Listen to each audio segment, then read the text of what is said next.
அனைவருக்குமே வணக்கம். சற்று முன் கிடைத்திருக்கக்கூடிய ஒரு மிக மிக முக்கியமான செய்தி ஒன்று வெளியாகியுள்ளது. சற்று முன் உதயநிதிக்கு விழுந்த மரண அடி, போலீஸ் குவிப்பு, இது மாதிரி செய்திகள் வெளியாகிருக்கு.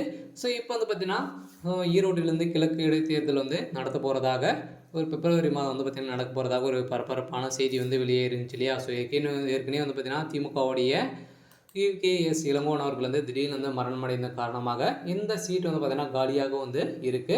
ஸோ இதன் அடிப்படையில் தான் அங்கே பார்த்தீங்கன்னா பிப்ரவரி மாதம் இந்த இடைத்தேர்தல் நடத்த போகிறதாக செய்தி வெளியேறும் முறையில் பார்த்தீங்கன்னா இப்போ அதிரடியாக அரசியல் களம் சூடு பிடிக்க போகுது இல்லையா? ஸோ பார்த்தீங்கன்னா உதயநிதி ஸ்டாலின் அவர்களும் திமுகவை சேர்ந்த நிர்வாகிகளும் பார்த்தீங்கன்னா பிரச்சாரத்தில் ஈடுபட்டு இருக்கும்போது அங்கு விழுந்த அவருக்கு பார்த்தீங்கன்னா திடீர்னு மரணடியாக தான் மக்கள் அங்கு திரண்டு அவருக்கு எதிர்ப்புகள் தெரிவித்துட்டு வரும் நிலையில் ஒரு மிகப்பெரிய கலவரங்களாக தான் அங்கே ஏற்பட்டிருக்கு. ஸோ என்ன ஏற்பட்டிருக்கு அப்படின்றத தொடர்ந்து வீடியோவில் பார்க்கலாம்.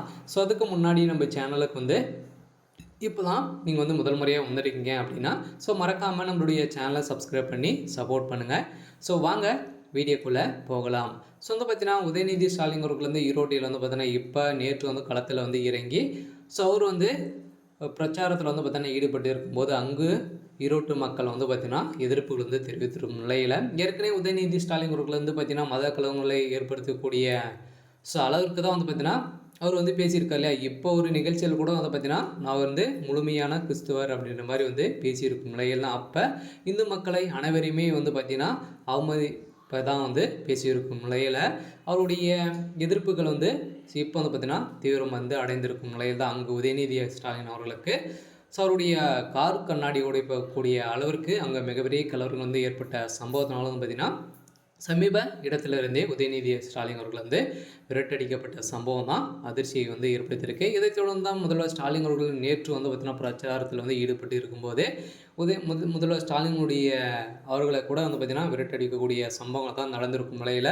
திமுகவுக்கு தமிழகம் முழுவதுமே எதிர்ப்புகள் வந்திருக்கும் நிலையில் இப்போ உதயநிதி ஸ்டாலின் அவர்கள் முன்னாடி பேசிய பேச்சால் இப்போ திமுகவுடைய தலைமையகத்துக்கே ஒரு மிகப்பெரிய கேள்விக்குறியாக வந்திருக்கு இல்லையா? இதனால் பார்த்திங்கன்னா ஈரோட்டில் இருக்கக்கூடிய கிழக்கு தொகுதி காலியாக இருக்கக்கூடிய பிரச்சாரத்தில் யார் வெற்றி பெறுவாங்க அப்படின்னு தான் கேள்விக்குறியாக இருக்குது. இருந்தாலும் தமிழக வெற்றி கழகம் போட்டியிட்டு வெற்றி பெற்றாங்க அப்படின்னா